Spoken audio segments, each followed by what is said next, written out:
এই লেকচারে আমরা দেখব দুটো কিওয়ার্ডের ব্যাপারে, একটা হচ্ছে নিউ এবং ডিলিট কিওয়ার্ড। তো নিউ এবং ডিলিট কিওয়ার্ডটা জানতে গেলে তার আমাদের দুটো গল্প আমাদের একটু জানা দরকার। যে আমাদের যখন আমরা মেমোরিকে অ্যালোকেশন করি, মানে কম্পাইলার যখন মেমোরি অ্যালোকেশন করে তখন দুভাবে অ্যালোকেশন হয়। একটা হচ্ছে স্ট্যাটিক অ্যালোকেশন হয়, একটা হচ্ছে ডাইনামিক অ্যালোকেশন। এটাকে যদি আরেকটুখানি ক্লিয়ার করে বলি, একটাকে বলবো হচ্ছে রান টাইম অ্যালোকেশন, একটাকে বলবো কম্পাইল টাইম। তাহলে আমি যদি বলি, আমি এখানে লিখলাম মেমোরি অ্যালোকেশন এমএ, ঠিক আছে। দু ধরনের হচ্ছে, একটাকে স্ট্যাটিক বলছি, এস মানে স্ট্যাটিক, ডি মানে ডাইনামিক। এটাকে আমরা বলতে পারি কম্পাইল টাইমও বলতে পারি, এটাকে আমরা রান টাইম, ডাইনামিকটা রান টাইমও বলতে পারি। তো আজকে নিউ আর ডিলিট কিওয়ার্ডটা পড়তে গেলে প্রথমে আমি পুরো ক্লিয়ার করবো হচ্ছে কোন পোর্শনটা, স্ট্যাটিক অ্যালোকেশনটাকে ক্লিয়ার করব, তারপর আমরা চলে যাব হচ্ছে ডাইনামিক অ্যালোকেশনের গল্পতে।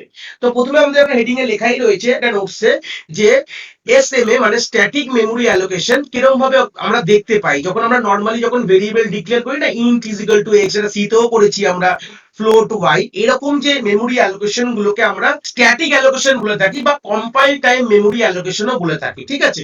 তাহলে এখানে নরমালি কি হয়, যে কম্পাইলার যখন মানে কম্পাইল করে তখনই কিন্তু এক্স এর কিন্তু একটা মেমোরি অ্যালোকেশন হয়ে যায়। ধরুন 2000 এ এক্স এর মেমোরি অ্যালোকেশন হয়েছে, ঠিক আছে। সেরকম ওয়াই যেরকম ফ্লোট ভেরিয়েবল, সেরকম ধরুন ওটা 5000 এ মেমোরি অ্যালোকেশন হয়ে গেছে। এগুলো কম্পাইলার নিজে হাতে করে দেয়। এটা আশা করি তোমরা সবাই জানো, খুব ছোটবেলা থেকে পড়াশোনা করে এসছো, সি যখন পড়েছো সেখানেও আমরা বুঝেছো যে এরকম কিন্তু এই জিনিসটা কিন্তু যখন আমরা নর্মাল যেহেতু ভেরিয়েবল যখন ডিক্লেয়ার করি তখন কিন্তু এই জিনিসটা হয়ে যায়, ঠিক আছে। এটা তাই বলেছে, it is a set of set at the time of যখন আমরা কম্পাইল করছে তখনই কিন্তু আমাদের এই পোর্শনটাকে এক্সিকিউট হয়ে যাচ্ছে, মানে আমাদের মেমোরি অ্যালোকেশন করে দিচ্ছে। It can not increase or decrease during the execution of code, মানে এই যে ধরে নাও আমরা যতটা মেমোরি অ্যালোকেশন করেছি, ইন্টের জন্য আমরা আশা করি জানি হচ্ছে 4 বাইটের অ্যালোকেশন হয়, তারপর হচ্ছে ফ্লোটের জন্য মোটামুটি আমাদের 4 বাইট অ্যালোকেশন হচ্ছে, ঠিক আছে। এই যে অ্যালোকেশনস গুলো হচ্ছে সেটা কিন্তু একদম ফিক্সড হয়ে যায়। কম্পাইলার কম্পাইল করার সময় মেমোরি অ্যালোকেশন করে দিল, রান করার সময় এক্সিকিউশন করার সময় কিন্তু এদের সাইজ কিন্তু ইনক্রিজ বা ডিক্রিজ করা যায়। এটা বেসিক, আমরা ছোটবেলায় এই জিনিসগুলো কিন্তু দেখে নিয়েছি, খুব কিন্তু এগুলো নতুন কিছু কনসেপ্ট না, ঠিক আছে। The memory need for the variable is decided during the compilation of the code, মানে অবভিয়াসলি আমরা জানি যখন আমরা মেমোরিটা এই যে due to the data type আমরা এক্সেপ্ট কতটা মেমোরি অ্যালোকেট করব, কোন কোন এরিয়া থেকে হবে, কতটা মেমোরি অ্যালোকেট করব, এগুলো কিন্তু সব কম্পাইলের সময় কিন্তু ডিসাইড হয়ে যায়। এটাকেই বলা হয় স্ট্যাটিক মেমোরি অ্যালোকেশন, যেটা কিন্তু অলরেডি আমরা জানি, এটা আমরা বেসিক সিতেও আমরা করে থাকি। এবার চলে আসবে আমাদের ডাইনামিক মেমোরি অ্যালোকেশন কি বলছে। এখানে প্রথমেই বলেছে the memory needed for the variable is decided during the run time of the program, ঠিক আছে। যখন আমাদের প্রোগ্রাম রান করবে তখন তার মেমোরিটা কতটা দরকার একটা ভেরিয়েবলের, সেটা কখন ডিসাইড করা হবে, রান টাইমে দরকার পড়বে, ঠিক আছে। সেই সময়টাকে বলা হচ্ছে আমাদের ডাইনামিক মেমোরি অ্যালোকেশন। আর dynamic memory allocation C plus প্লাসে করতে গেলে আমাদের লাগে হচ্ছে নিউ কিওয়ার্ড অ্যালোকেট করার জন্য, আর ডিলিট করার জন্য আমাদের কি লাগে, যে মেমোরিটাকে ডিঅ্যালোকেট করার জন্য আমাদের ডিলিট কিওয়ার্ড লাগে।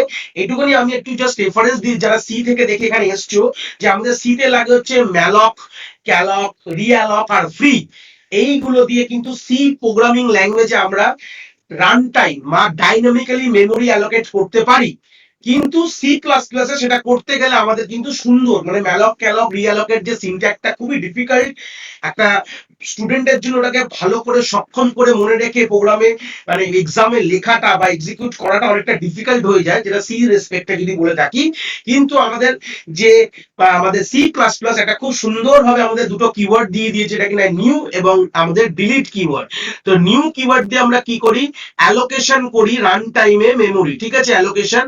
আর ডিলিট কিওয়ার্ডটা মানে এই নিউ কিওয়ার্ডটাকে আমরা ওই ক্যালক ধরতে পারি, ম্যালক, রিঅ্যালক, যাই বলো না কেন, রিঅ্যালকের কোনো গল্প নেই, কিন্তু সবই নিউ থেকেই হয়ে যাবে। মানে এই তিনটে কিওয়ার্ডের যা কাজ হচ্ছে সেটা নিউ দিয়ে হয়ে যাবে আমাদের সি প্লাস প্লাসে। আর যে ডিলিট কিওয়ার্ড যেটা ছিল সেটাকে ডিঅ্যালোকেট করার জন্য ইউজ করছিলাম, ডিঅ্যালোকেশন করার জন্য মেমোরিকে।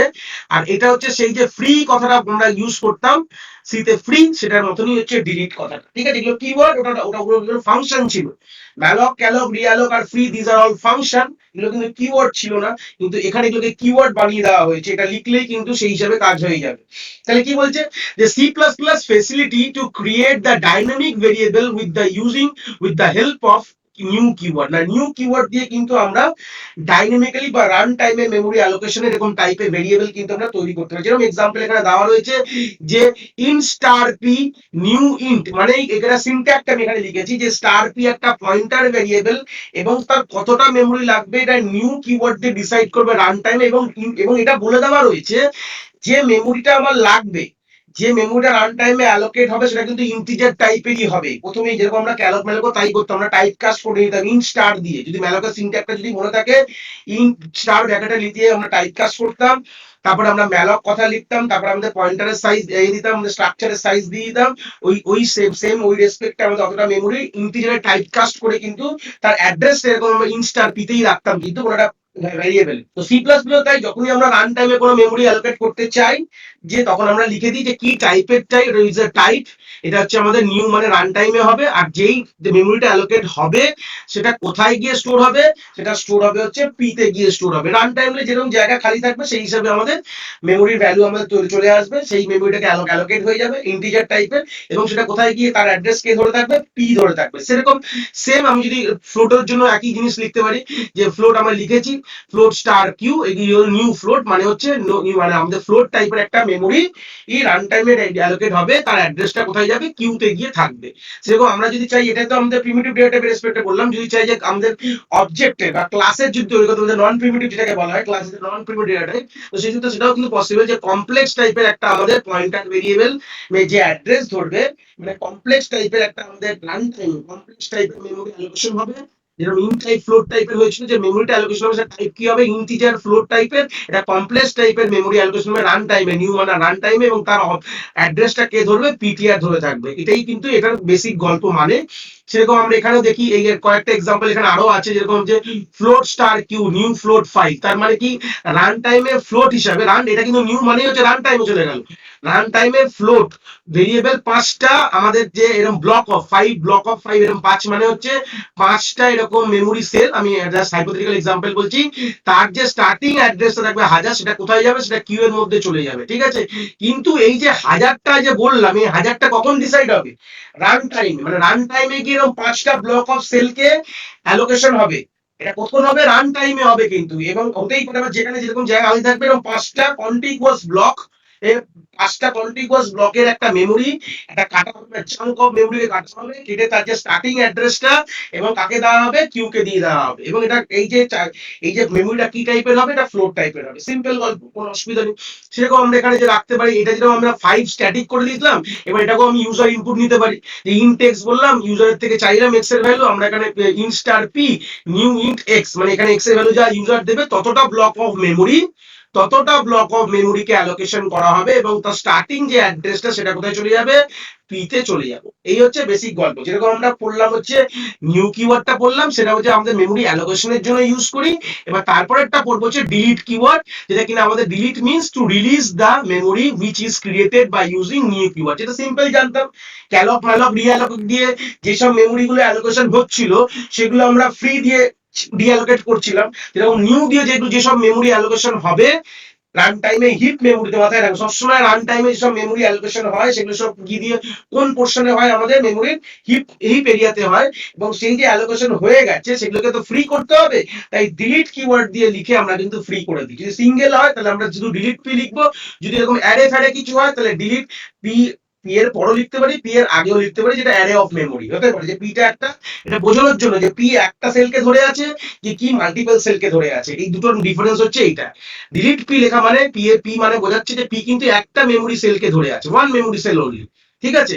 আর এটা এই পি ডিলিটের পর যে ব্র্যাকেট দিয়ে, মানে থার্ড অ্যারে ব্র্যাকেট দিয়ে যদি আমি পি লিখি, বা পি এর পরেও লিখতে পারি, কোনো অসুবিধা নেই, তার মানে বোঝাচ্ছে যে পি কিন্তু একটা না, পি কিন্তু মাল্টিপল মেমোরি সেলকে ধরে আছে, তাহলে সেই পুরো জিনিসটাই কিন্তু ডিঅ্যালোকেট হয়ে যাবে।